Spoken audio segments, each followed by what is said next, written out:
Olá pessoal, saudações. Vamos aqui gravar o nosso segundo vídeo para correção dos exercícios de processo civil. Dessa vez, os exercícios relacionados ao estudo da petição inicial.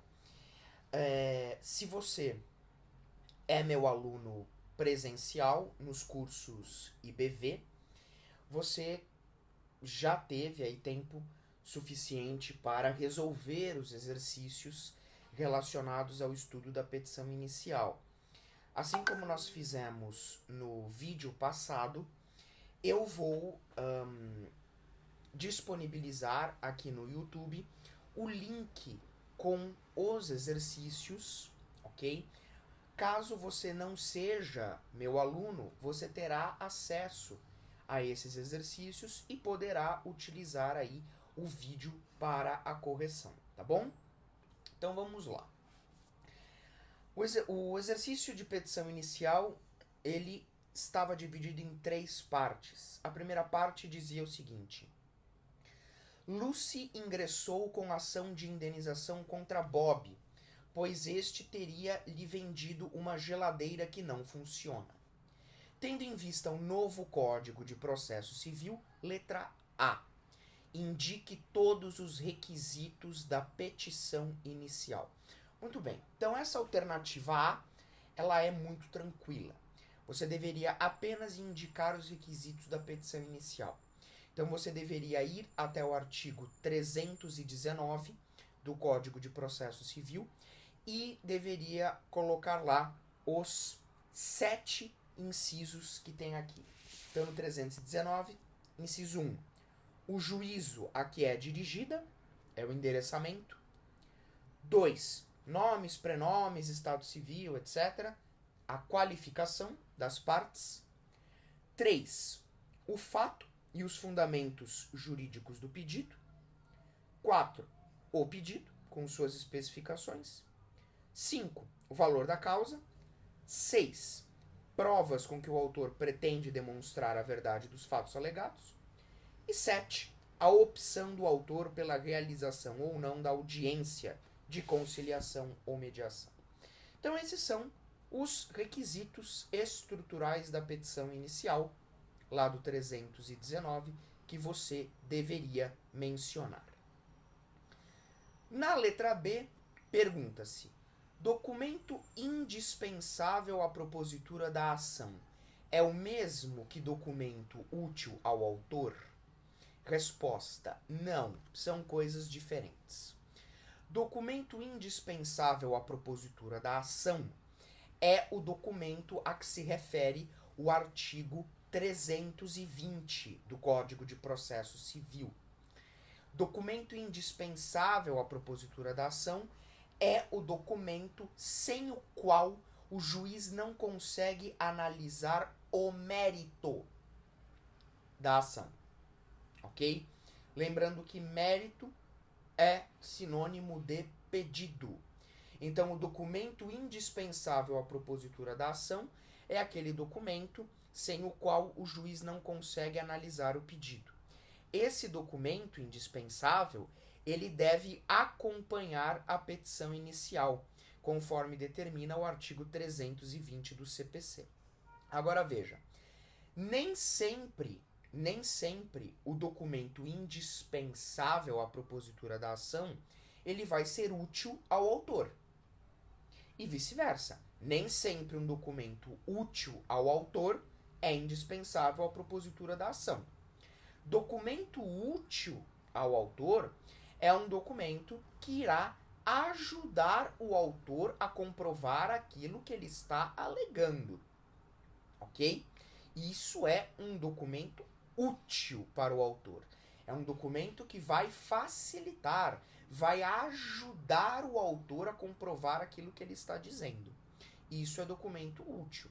Mas, repito, nem sempre ele será indispensável à propositura da ação.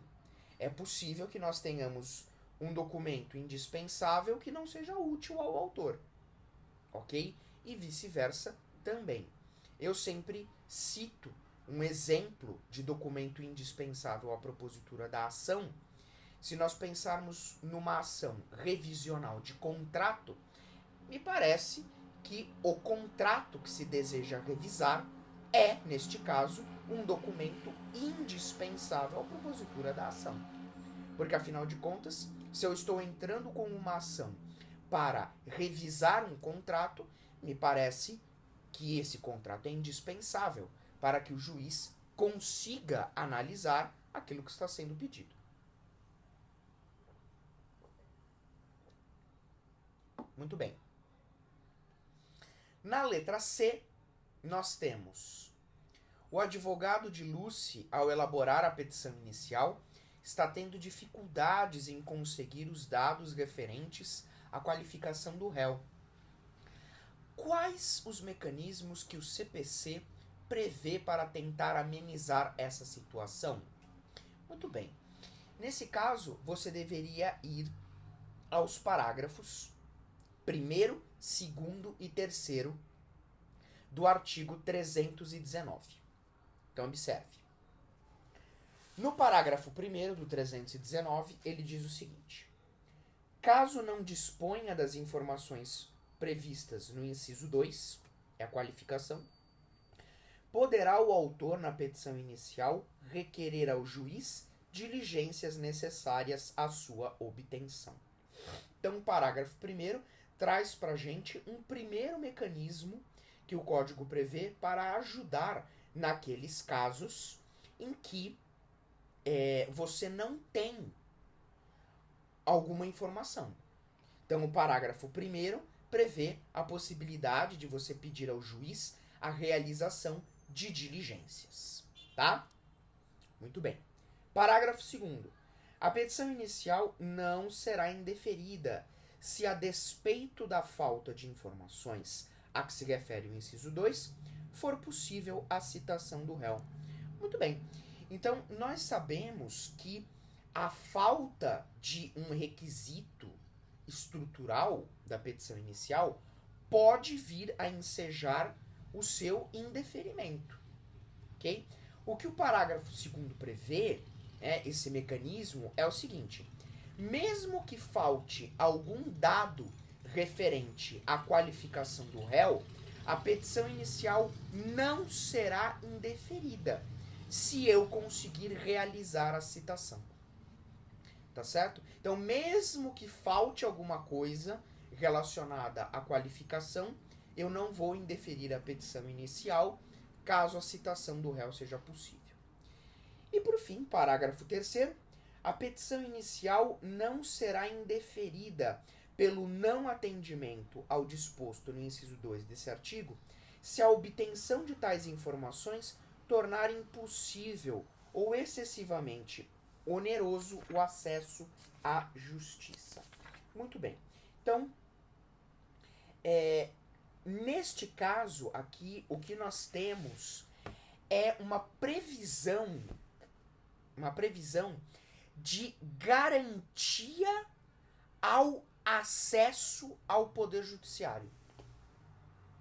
Então, veja, quando o parágrafo 3º diz que a petição não será indeferida se faltar alguma coisa da qualificação, se a obtenção dessas informações tornar impossível ou excessivamente oneroso o acesso à justiça, esse parágrafo 3º está em consonância com o direito constitucional de acesso à justiça. Ok? Então, se a falta de informação, se a falta de qualificação for tornar impossível ou excessivamente oneroso o acesso à justiça, palavras do Código, estou com o Código aberto aqui do lado, a petição inicial não será indeferida. Ok? Muito bem. Então, esses eram os 3 mecanismos previstos pelo CPC. Letra D. Caso o advogado de Lucy não coloque na petição inicial o desinteresse da autora pela realização da audiência de conciliação e mediação, qual a consequência jurídica? Bom, a consequência jurídica é a seguinte: vai ser presumido que o autor deseja participar da audiência. E aí, nesse caso, a audiência deverá ser marcada. Ok? Então, percebam que, para que essa audiência de conciliação e mediação não ocorra, a audiência do artigo 334, para que ela não ocorra, tanto o autor como o réu devem manifestar o seu desinteresse pela realização da audiência. E no caso do autor, o momento adequado para manifestar o desinteresse é na petição inicial. Tá certo? Se ele não fala nada, presume-se que ele quer participar. E aí vai ter que marcar a audiência. Tá bom? Segunda parte do exercício. Ananias entrou com ação de indenização por danos morais contra Nelson, em razão de uma discussão entre ambos dentro de um bar. O juiz, ao analisar a petição inicial de Ananias, decidiu pelo seu indeferimento total. Na sentença, o juiz fundamentou dizendo que a peça inicial, a petição inicial, era inepta. Com base nesse caso hipotético, tendo por base o novo CPC, vamos lá. Letra A. Quais as possíveis causas da inépcia da petição inicial? Muito bem. A inépcia da petição inicial é uma das causas do seu indeferimento. Ok? Inépcia da petição inicial sempre está relacionada com pedido. Então, o defeito neste caso está no pedido. E as possibilidades são as seguintes. Ou o pedido não existe, a petição inicial foi formulada sem pedido, ou, segunda possibilidade, o pedido formulado é genérico, fora das hipóteses admitidas pelo Código, e aqui façamos uma pausa. O CPC exige, como regra geral, que o pedido seja certo e determinado. Então, o pedido deve ser certo e determinado. Eu tenho que dizer o que eu quero e o quanto eu quero. Certo e determinado. Só que existem algumas situações que o Código admite que se faça pedido genérico, ou seja, pedido indeterminado. Eu sei o que eu quero, mas eu ainda não tenho condições de dizer o quanto. E aí, um exemplo muito bom para ilustrar é o caso de um acidente onde eu exijo do sujeito que causou o meu acidente, eu exijo que ele custeie as minhas despesas hospitalares. Porém, como o meu tratamento ainda não acabou, eu ainda não tenho os valores corretos. É um caso em que o Código permite que eu faça pedido genérico. Eu peço, cubra minhas despesas hospitalares. E aí eu não preciso dizer valor, porque eu ainda não tenho. É um pedido genérico. O que acontece na inépcia da petição inicial é eu formular pedido genérico sem a autorização do Código de Processo. Ok? Aí vai haver inépcia da petição inicial. Terceira possibilidade de inépcia. O pedido não decorre logicamente dos fatos narrados. Então, conforme eu disse a vocês, o pedido ele tem que ser uma decorrência lógica dos fatos que eu estou narrando. Então, o pedido ele tem que ser uma decorrência lógica dos fatos que eu estou narrando. Então, até brinquei, quem viu essa aula minha presencialmente, eu até brinquei. Eu não posso narrar que eu amo a minha esposa e, ao final, pedir o divórcio. Porque não faz sentido. Eu estou narrando uma coisa e eu estou pedindo outra totalmente de maneira ilógica. Ok? Então, isso também gera inépcia da petição inicial. E, por fim, quarta hipótese de inépcia, está relacionado com a acumulação de pedidos, quando esses pedidos cumulados eles forem incompatíveis entre si. Temos aí uma outra causa de inépcia da petição inicial. Tá bom? Letra B. Imagine que Humberto, amigo de Ananias, tomando as dores do seu colega, resolve sozinho propor ação contra Nelson para vingar a honra do amigo. Nesse caso, a petição inicial teria algum defeito? Em caso positivo, cite-o e explique. Ora, é claro que a petição inicial tem defeito. É claro. Humberto não tem legitimidade.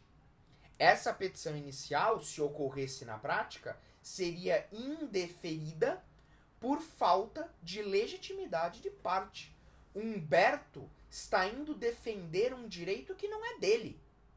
É o direito do Ananias de receber a indenização, não é de Humberto.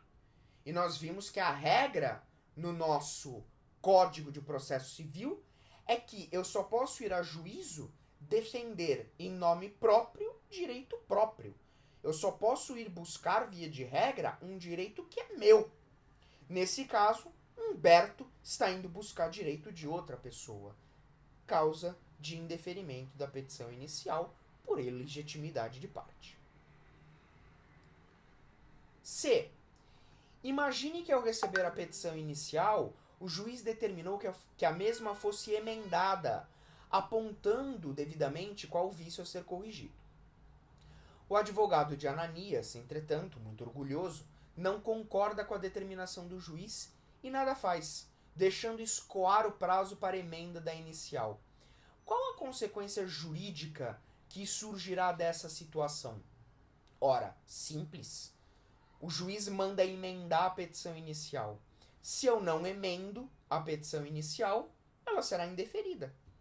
Então, essa segunda parte do exercício mexeu basicamente com o indeferimento da petição inicial. Nós vimos aí a inépcia, nós vimos a ilegitimidade de parte e agora, a letra C, nós estamos vendo a falta de emenda da peça, ok? Então, se o juiz manda emendar e eu não emendo no prazo assinalado, petição indeferida, ok? 3, terceira parte, né, para a gente finalizar, explique o instituto da improcedência liminar previsto pelo artigo 332 do CPC. Muito bem, fácil essa terceira parte também. A improcedência liminar, ela acontece quando presentes aquelas hipóteses previstas no 332 e não havendo necessidade de produção de provas, o juiz julga a ação improcedente. Então o juiz analisa o pedido, verifica alguma das hipóteses do 332 e indefere o pedido. Julga improcedente o pedido. Então, por exemplo, é o caso, uma das hipóteses do 332, a existência de súmula do Supremo Tribunal Federal ou do Superior Tribunal de Justiça a respeito de determinada matéria. Então, imagine que eu entro com uma ação, só que aquilo que eu estou pleiteando na minha ação, aquilo já foi objeto de súmula pelo Supremo, vamos imaginar. Então, o Supremo já tem uma súmula dizendo o que ele pensa a respeito daquele caso. Se o meu pedido contrariar essa súmula, o que o juiz vai fazer? Vai julgar liminarmente improcedente o meu pedido com base no artigo 332. Lembrando, quando não houver necessidade de produção de provas no processo. Ok? Esse é o instituto da improcedência liminar. Cuidado para não confundir com indeferimento da petição inicial. No indeferimento da petição inicial, o juiz não analisa o pedido. O juiz não analisa o pedido. No indeferimento liminar, o juiz analisa o pedido sim. Ok? Tome cuidado com esse detalhe. Muito bem. Com isso, meus caros, fechamos aí os exercícios relacionados à petição inicial. Forte abraço e estou à disposição para qualquer dúvida. Bons estudos.